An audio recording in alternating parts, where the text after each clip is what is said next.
The sun had barely risen over the bustling city of Chicago, painting the skyline in shades of gold and crimson, when the first incident occurred, a seemingly ordinary day that would spiral into a lesson about humility, courage, and the unpredictable ways life can test the human heart. At the center of it all was Ethan Carrington, the youngest son of one of the city's wealthiest magnates, a man whose fortune could buy entire blocks of the city but whose sense of empathy had been sorely neglected in the plush confines of privilege. Ethan had always been reckless, a product of endless indulgence and a sheltered upbringing. At 24, he had grown accustomed to commanding attention without consequence, brushing aside the feelings of others as if they were mere obstacles in a life meant to revolve solely around him. That morning, Ethan was late for a social gala hosted by his father, a gathering where Chicago's elite would parade their wealth and connections like a glittering army of untouchables. He had spent hours in the mirror, practicing a nonchalant smile, perfecting the tilt of his jaw, oblivious to the lives around him as he strode through the bustling downtown streets. On the same street, just a few blocks away, walked Grace Hamilton, a young woman whose life was defined not by luxury, but by resilience. Grace was 6 months pregnant, her steps careful yet hurried as she balanced a small tote bag of groceries. She had been working tirelessly, juggling her freelance graphic design projects with the daily demands of preparing for the baby she and her husband had been dreaming of for years.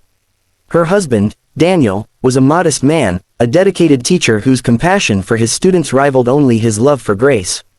They had built their life on simple joys and honest work, never imagining that the fates of wealth and humility would collide so violently on this ordinary morning. As Grace approached the crosswalk, the world seemed to blur into a cacophony of car horns, distant construction, and the rhythmic click of her shoes on the pavement. Then, without warning, Ethan, distracted by a message flashing on his phone, swung his foot carelessly to avoid a minor puddle, and it struck Grace squarely in her side. The impact sent her staggering, the groceries tumbling onto the wet sidewalk. She gasped, clutching her abdomen, heart pounding in terror. "I'm sorry," Ethan muttered, barely glancing at her before continuing his walk. The words were hollow, mechanical, lacking the warmth or urgency that a true apology demanded. But the damage was done. Grace struggled to regain her balance, tears brimming in her eyes, not just from pain, but from the humiliating reminder that kindness was often absent from the world. Nearby, a small crowd had gathered. Whispers spread like wildfire, some shocked, others scornful, as eyes turned toward Ethan, the wealthy heir who had dared to strike a pregnant woman. Grace, however, barely noticed the stares. Her thoughts were singularly focused on the life growing within her and the dread that something worse might have happened. Yet, fate has a peculiar sense of timing. Unbeknownst to Ethan, a man had been observing from across the street, Daniel Hamilton, Grace's husband, just returning from an early meeting at his school. Daniel had a quiet strength, the kind that comes from years of standing steadfast in the face of adversity. Seeing his wife stumble, clutching her belly, anger surged within him, not a reckless, blinding rage, but a cold, measured fury. Without hesitation, Daniel crossed the street. He reached Grace just as Ethan, now several steps ahead, paused to adjust his expensive leather jacket, entirely oblivious to the storm he had unleashed. "Grace," Daniel exclaimed, pulling her gently toward him, "are you okay? Did the baby?" His voice trembled slightly, controlled panic rising. Grace shook her head, tears slipping down her cheeks. I think I'm fine, Daniel." Just startled, just scared. Daniel's eyes, however, did not soften toward Ethan. He turned sharply, confronting the young man who had caused this moment of terror. He barked. "Do you have any idea what you've done?" Ethan froze, finally realizing the severity of his actions. He was used to people either groveling at his feet or ignoring him entirely, but the intensity in Daniel's gaze was unlike anything he had encountered. There was no fear, only a steadfastness that quietly demanded accountability. I didn't mean to," Ethan stammered, attempting the feeble excuse of a distracted mind. "Meaning to or not," Daniel said, his voice calm yet unyielding, "you just kicked a pregnant woman. You have consequences to face." For the first time, Ethan felt a prickling sting of shame, not just the social embarrassment of being called out, but the gnawing awareness that he had hurt someone purely innocent. He tried to speak, tried to apologize, but the words seemed insufficient. Daniel, noticing the genuine panic in Ethan's eyes, paused. He recognized that the young man's upbringing had left him morally underprepared, yet Daniel could not ignore the potential for a lesson, a turning point. "You need to understand what your actions mean," he said, voice softer now.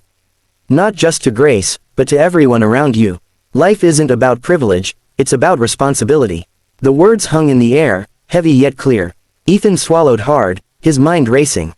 The gala, the attention, the wealth, it all suddenly seemed meaningless compared to the weight of his own ignorance. Grace, sensing the tension, gently placed a hand on Daniel's arm. Let's not escalate this, she whispered. Maybe we can help him understand without turning this into something worse. And in that moment, a fragile connection formed. Daniel, recognizing Grace's wisdom, nodded slightly, giving Ethan a chance to redeem himself.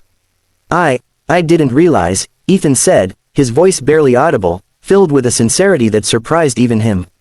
I can't imagine what that felt like. I'm so sorry. Daniel's eyes softened slightly. Saying sorry is the first step. But actions matter more than words. You need to show you understand. Ethan nodded, though he wasn't yet sure how. Then, as if drawn by some inner compass, he turned to help Grace gather her scattered groceries. The awkwardness was palpable. His expensive shoes brushed against spilled fruits and fallen cans, and he winced, realizing how trivial his luxury felt compared to the basic necessity of someone else's well-being. Over the next few minutes, as Ethan helped her gather the groceries, conversation started hesitantly. Grace explained the precautions she had to take, the doctor's advice, the constant vigilance that came with pregnancy. Daniel added his own perspective, sharing how they had saved every penny for a nursery, for medical care, for the little life that depended on them. Ethan listened in silence, a sense of humility slowly seeping in. He had never considered how ordinary life could be so full of courage, patience, and love, qualities that no amount of money could buy. You know, Daniel said finally, breaking the quiet, most people would have ignored it, maybe even laughed. But you can still do something right. Help someone, really help them. That's the only way to make up for mistakes like this. Ethan nodded, thinking hard. Then an idea came, humble, genuine, and uncharacteristic of him. He asked if he could help not just with the groceries, but perhaps with the baby's preparations. Daniel and Grace exchanged a surprised glance but sensed the sincerity. Over the next few weeks, Ethan returned, not as a wealthy heir demanding attention, but as a man determined to understand what responsibility truly meant. He helped set up the nursery, accompanied Grace to doctor appointments, and even spent time volunteering at Daniel's school, tutoring children who had no access to the resources he had always taken for granted. Each act chipped away at his arrogance, replacing it with empathy. He began to see the world through a lens not of entitlement, but of compassion. The transformation was slow, sometimes awkward, but unmistakably real. One rainy afternoon, months later, Grace went into labor. Daniel rushed her to the hospital, and Ethan, despite feeling out of place in a sterile, bustling hospital corridor, stayed close, offering encouragement and support. When the cries of a newborn filled the room, a profound sense of awe and responsibility washed over him. The baby, a healthy girl, was placed in Grace's arms. Ethan looked on, a lump forming in his throat. He realized that wealth, privilege, and social standing were meaningless in the face of human connection, courage, and love. Daniel, noticing the emotion in Ethan's eyes, smiled gently. See, you've learned. That's what matters. Ethan nodded, tears threatening to spill. He whispered softly, thank you, for showing me what it means to truly care. Grace, smiling, added, everyone makes mistakes. But not everyone chooses to change. You did. From that day forward, Ethan's life took a new course. He dedicated himself to causes that mattered, using his wealth not for self-indulgence but for meaningful change. And while the city never forgot the incident that started it all, the story that endured was not of a kick or a mistake, but of redemption, growth, and the extraordinary power of ordinary people to inspire transformation in even the most unlikely hearts. In the end, the millionaire's son had learned the most valuable lesson of all. Compassion is not inherited, wealth cannot buy it, and true strength lies in the courage to acknowledge one's mistakes, and to make amends, sincerely and selflessly. And somewhere in the quiet of that city, the sound of a baby's laughter mingled with the footsteps of a man who had finally learned how to walk humbly in a world that often forgets the simple but profound power of kindness.